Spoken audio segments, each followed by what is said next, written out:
नमस्कार, आप देख रहे हैं कैसे हैं पार्षद जी और मैं हूं आपके साथ आशीष तिवारी। इस कार्यक्रम में हम विकास की बात करते हैं। इस कार्यक्रम में हम वार्ड में किस तरीके की समस्याएं व्याप्त हैं, उस समस्याओं का समाधान कैसे पार्षद जी करते हैं और 5 साल पार्षद जी सत्ता में रहने के बाद क्या ख्याल किया आपकी मूलभूत सुविधाओं को सुचारू रूप से संचालित किया। इन सब विषयों को लेकर के हम इस समय MCD 07E में है। इस वार्ड की जानकारी लेंगे और वार्ड की जानकारी के साथ साथ प्रदेश चुनाव में किस तरीके से उत्तर प्रदेश चुनाव 5 राज्यों के प्रदेश चुनाव में जो विजयश्री हुई है जिन जिन पार्टियों की, और उस पार्टी में अगर खामियां कुछ आई हैं जो विपक्ष में हैं, तो हम इस समय BSP के नेता हैं और पूर्व महासचिव दिल्ली प्रदेश के हैं विजय कुमार जी हैं। आइए इनसे जानने की कोशिश करते हैं, जुड़ने की कोशिश करते हैं। सर, आपका बहुत बहुत स्वागत है। आपका भी स्वागत है, धन्यवाद। सर, अगर हम अपने साक्षात्कार को आगे बढ़ाएं, सबसे पहले ये जानें कि पार्टी का जो कैडर है, BSP का जो एक अपना प्रभाव था उत्तर प्रदेश में या अन्य प्रदेशों में, राष्ट्रीय स्तर की पार्टी होने के बाद भी उत्तर प्रदेश के चुनाव में आप कहां से देख रहे हैं, क्या हुआ? देखिए, उत्तर प्रदेश में बहुजन समाज पार्टी की जो तैयारी थी बहुत अच्छी थी, लेकिन कहीं मैं कहूँ कि जो हमारे साथ जो बहुजन समाज का जो वोट है और जो दलित समाज का जो वोट है, दलित समाज में खासकर जाटव समाज का, अभी बहन जी का अभी उन्होंने बाइट दी थी, उन्होंने कहा था कि भाई मेरा समाज ही मेरे साथ रह गया, बाकी समाज उन्होंने वोट नहीं करा, या मुस्लिम समाज एक तरफा समाजवादी पार्टी पे चला गया। और वो देखिए, आप बुरा मत मानिएगा, मैं मीडिया के लिए बोलूँगा कि मीडिया ने ऐसा चुनाव दिखाया कि उन्होंने केवल जो लड़ाई दिखाई वो समाजवादी पार्टी और BJP की दिखाई। और इस देश में मीडिया को बहुत लोग देखते हैं, तो जब मीडिया ही किसी दूसरी पार्टी को नहीं दिखा रहा और मीडिया ने एक सोची समझी, मैं तो साजिश कहूँगा, आपको शायद बुरा लगेगा, जो सोची समझी साजिश थी कि जो बहुजन समाज पार्टी का 22.5% वोट लेने वाली पार्टी को पिछले चुनाव में और 4 बार उत्तर प्रदेश में सरकार बनाने वाली पार्टी को वो दिखाई नहीं रहे थे। तो कहीं ना कहीं मीडिया, और हमें तो क्योंकि हम कैडर के लोग हैं, तो मान्यवर काशीराम साहब कहा करते थे कि जब आप इस देश में गैर बराबरी की जो व्यवस्था है उसको ख़त्म करने के लिए जाएंगे, जब आप मजबूत होंगे तो आपको मीडिया माफिया और मनी का सामना करना पड़ेगा और ये लोग आपको कामयाब नहीं होने देंगे। तो इसमें एक चीज़ और जोड़ दीजिए, मशीन और जोड़ दीजिए, क्योंकि अब 4 चीज़ें हो गई हैं। पहले मनी माफिया मीडिया थी, लेकिन अब मशीन भी जुड़ गई है। तो कहीं ना कहीं मैं ये कहूँगा कि मीडिया ने ऐसा प्रचार किया कि वो मतलब वो मीडिया अपना प्रचार नहीं कर रहे थे, लोगों का प्रचार नहीं कर रहे थे, वो मीडिया BJP और समाजवादी पार्टी का प्रचार कर रहे थे। इसी वजह से जो वोटों का ध्रुवीकरण हुआ, मुस्लिम समाज के वोट एकदम एक तरफा समाजवादी पे चले गए और दलित समाज के भी कुछ वोट BJP पे चले गए, तो उसकी वजह से ऐसा रिजल्ट आया और बहुजन समाज पार्टी का 10% करीब वोट घटा भी है। लेकिन ऐसा नहीं है कि हम लोग इससे परेशान हैं। बहुजन समाज पार्टी के लोग का भी हौसला नहीं ख़त्म होता, क्योंकि हम 0 से स्टार्ट किए थे। और माननीय काशीराम साहब तो कहा करते थे, मैं अकेला ही चला था, जाने मंजिल लोग जुड़ते रह गए और कारवां बनता रहा। तो हम लोग ये ऐसी परिस्थिति से गुजरे हैं, कई बार गुजरे हैं, लेकिन संतोष इस बात का कि हमारे समाज के लोगों का, हमारी पार्टी के लोगों का, बहुजन समाज के लोगों का अभी मनोबल डाउन नहीं हुआ है। अगले चुनाव में आपको, दिल्ली प्रदेश के इस चुनाव में आपको रिजल्ट देकर फिर उसका बदला लिया जाएगा दिल्ली से। दिल्ली की आप बात कर रहे हैं, और दिल्ली से पहले अगर हम बात करें तो जिस तरीके से 2017 में बहन जी ने प्रचार प्रसार किया था, इस बार 5 राज्यों के चुनाव में क्या वो ताजगी या वो रुख जो था वो बहन जी का नहीं दिखा? इसका क्या कारण? देखिए, बहुजन समाज पार्टी का काम करने का एक तरीका है, और बहन जी ये बता भी चुके हैं मीडिया के जरिए। हम लोग ना तो कोई मैनिफेस्टो निकालते हैं, क्योंकि मैनिफेस्टो हमारा संविधान ही होता है, और संविधान के अंतर्गत इस देश में जो बच्चा पैदा हो रहा है और उसके मरने तक इस देश के संविधान की, इस देश की सरकार की जिम्मेदारी है। उसकी शिक्षा, स्वास्थ्य और जितनी भी उनकी ज़रूरत की चीज़ें हैं वो सरकार प्रोवाइड कराए। लेकिन आपने कुछ देखा होगा, कुछ सालों से जब से BJP की सरकार आई है, उसी जो सरकारी चीज़ें होती थी, सरकारी महकमे होते थे, उन सबको प्राइवेटीकरण किया जा रहा है। और जब प्राइवेटीकरण किया जा रहा है, उसमें कहीं ना कहीं बहुजन समाज का बड़ा नुकसान हो रहा है। और जो प्राइवेटीकरण की वजह से लोगों को जो पहले नौकरियां मिलती थी उससे सबसे पहले तो बीजेपी की सरकार ने पेंशन ख़त्म करी थी। जो आज की डेट में जो लोग जो पुराने जो नए लोग जुड़ रहे हैं सरकारी नौकरियों में, तो उन लोगों की पेंशन नहीं है, उनका भविष्य है जो जैसे एक सिक्योर होता था अब वो नहीं है। तो मैं ये कहूँगा कि जो बीजेपी की जो सरकारें रही हैं वो कहीं ना कहीं जो बहुजन समाज है, जो निम्न वर्ग है, चाहे SC ST OBC माइनॉरिटी के लोग हैं, उनके खिलाफ इनकी सारी पॉलिसी होती है। पंजाब में अगर देखें तो पंजाब की भी हालत जो है, जिस तरीके से आपने गठबंधन किया था, पार्टी ने गठबंधन किया था, वो भी रिजल्ट आता नहीं दिखा। इसके पीछे का क्या कुछ मंथन कभी पार्टी करती है या करना इस बार करने के मूड में है? देखिए, बहुजन समाज पार्टी की राष्ट्रीय अध्यक्ष आदरणीय बहन कुमारी मायावती जी बहुत बड़ी सोच रखती है, बड़ी लंबी सोच रखती हैं। उनकी जो सोच है आने वाले समय की आगे की सारी रणनीति उन्हें पता होती है और जो वो सोच कर ही कोई कदम उठाती है। मैं पंजाब के बारे में ये कहूँगा, पंजाब में हमारा अच्छा इस बार ठीक है। हम 25 साल बाद एक विधायक निकालने में कामयाब रहे हैं और ऐसा नहीं है। फिर मैं वही कहूँगा, मनी माफिया और मीडिया उन लोगों ने वहाँ पे पंजाब में भी हम लोगों को नहीं दिखाया था। अकाली दल वहाँ बहुत मजबूत था, इनके साथ हमारा गठबंधन था, उन लोगों को हम लोगों को दिखाया नहीं गठबंधन को।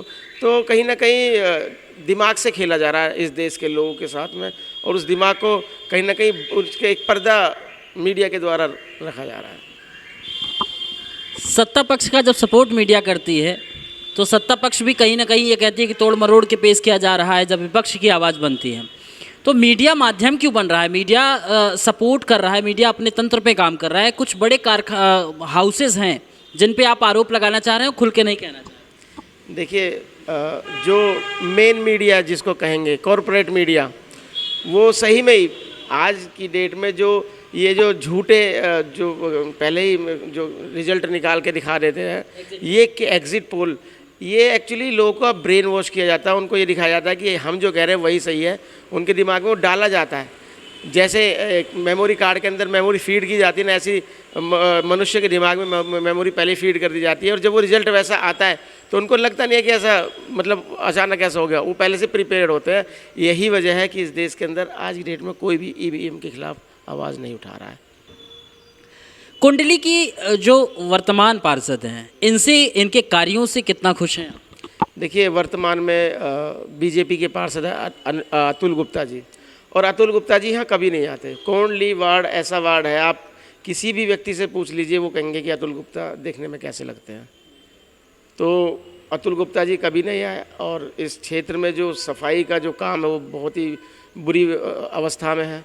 इस देश के इस वार्ड के जितने भी पार्क हैं सारे सूखे पड़े हैं, पानी की व्यवस्था उनमें नहीं है।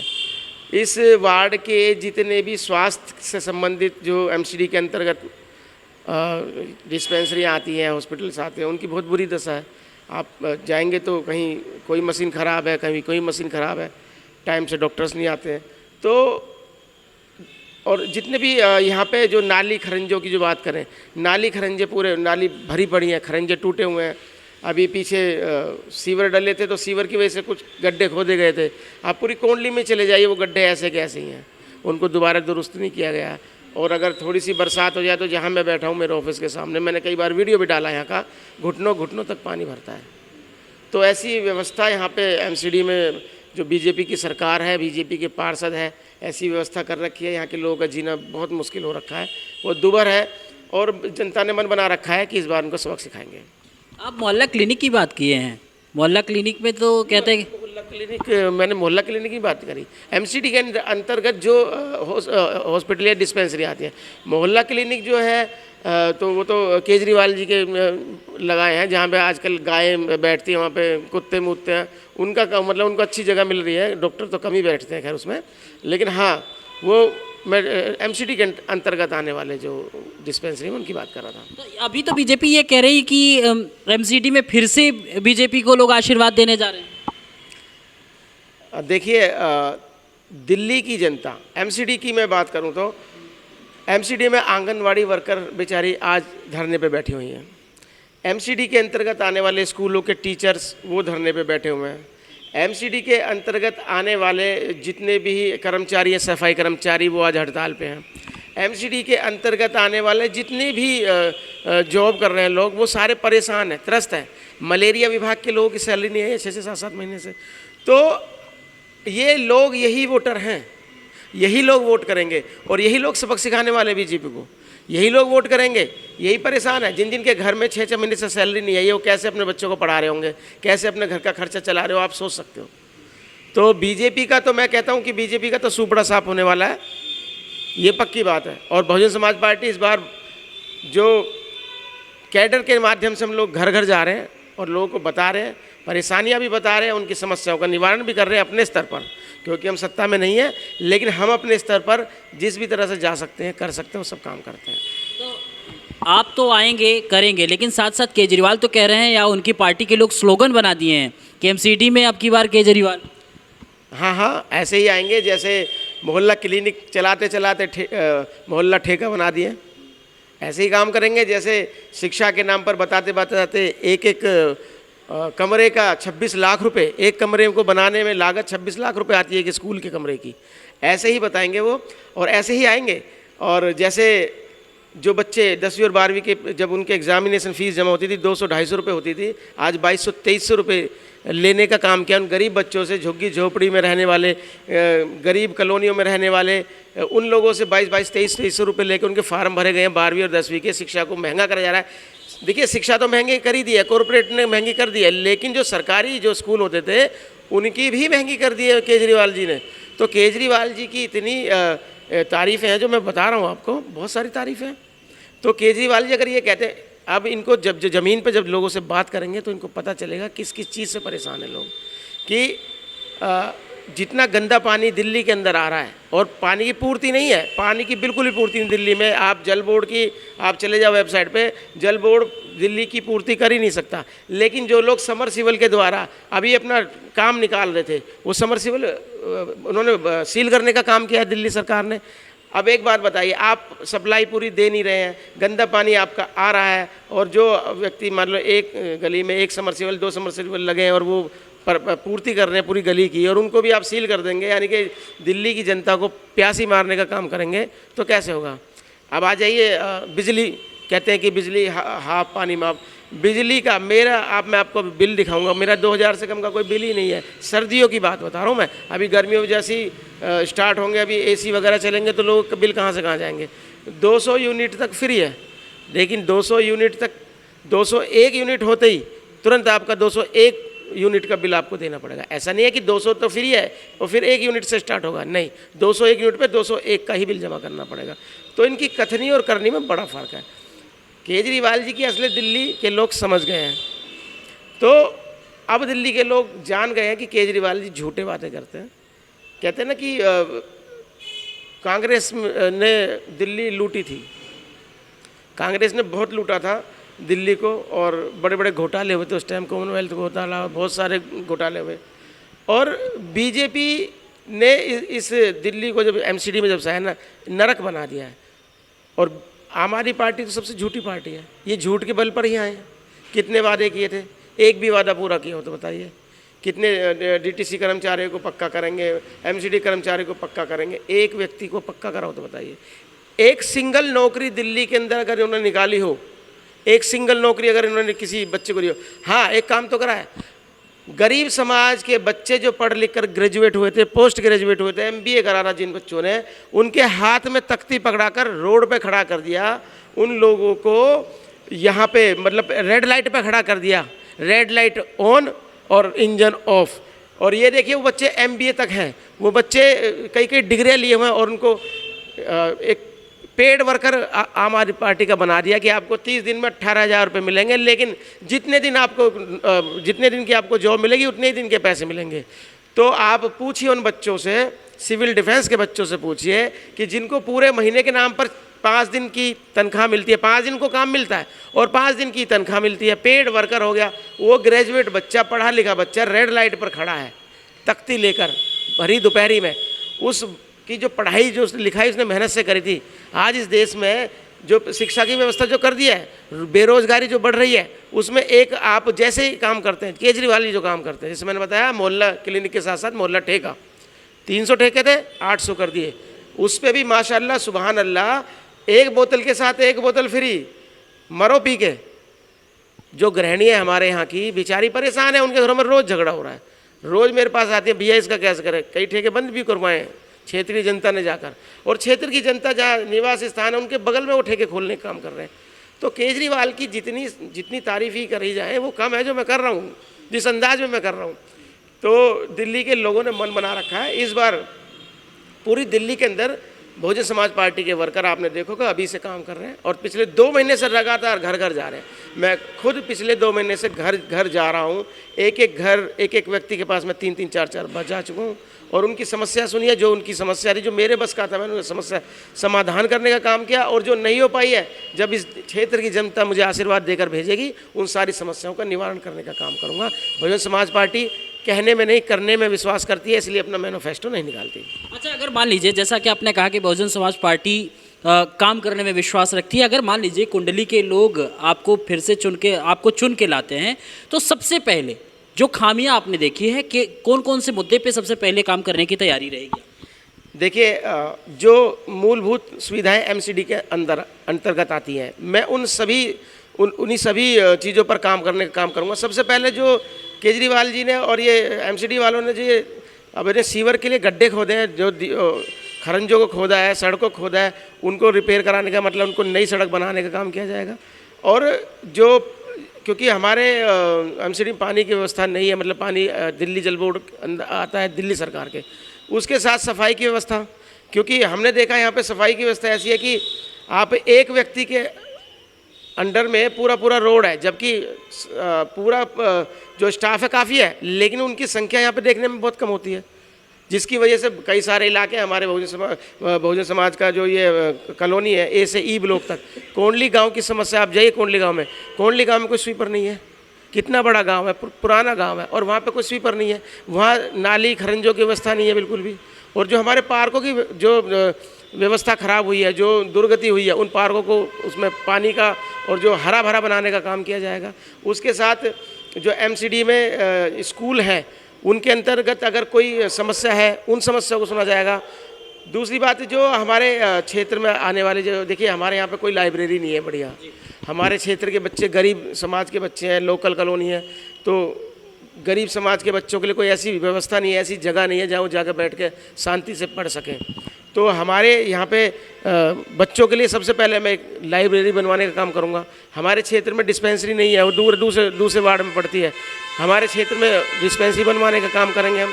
उसके साथ साथ जो छोटे छोटे जो काम होते हैं, जैसे सफाई के लिए, जैसे हर गली में यहाँ व्यवस्था नहीं है, तो वो जो लोग घर बैठकर जॉब पूरी ले रहे हैं, नौकरी पूरी ले रहे हैं, तनख्वाह पूरी ले रहे हैं, लेकिन वो जो काम नहीं करते हैं, तो सुबह 7 बजे 8 बजे अगर वो यहाँ पहुँचते हैं, उनका टाइम सुबह 7 से 8 बजे और शाम के 5 बजे तक नौकरी करने का, तो उनको वहाँ करना पड़ेगा, काम उन्हें करना पड़ेगा।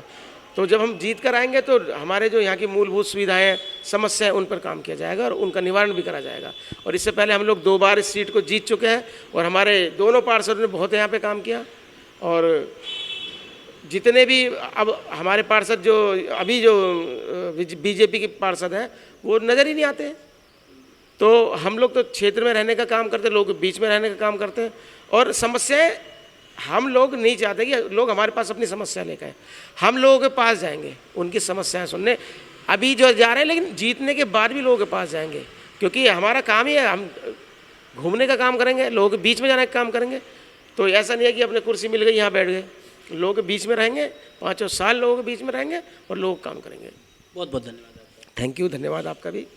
विजय कुमार जी ने अपने विज़न को बताया, पार्टी के विज़न को बताया, और वार्ड में किस तरीके से खामियां व्याप्त हैं, इन खामियों को दूर करेंगे अगर वो सत्ता में आएंगे। तो आप अपने प्रत्याशी के रूप में, आप अपने पड़ोसी के रूप में कहते हैं कि बेटा मैं हूँ, नेता नहीं हूँ, तो क्या चुनाव जीतना इनका जो सिद्धांत है, जो इनका विचार है, आपके लिए जो काम करने की इनके प्रति जो ललक है, वो पूरा हो पाएगी? वो तो आने वाला वक्त बताएगा, लेकिन इनके विज़न, इनकी पार्टी की जो सोच है, वो आम जनधारा से जोड़ने की है। कैमरा सहयोगी राहुल के साथ आशीष तिवारी, द फ्रंट न्यूज़, कुंडली।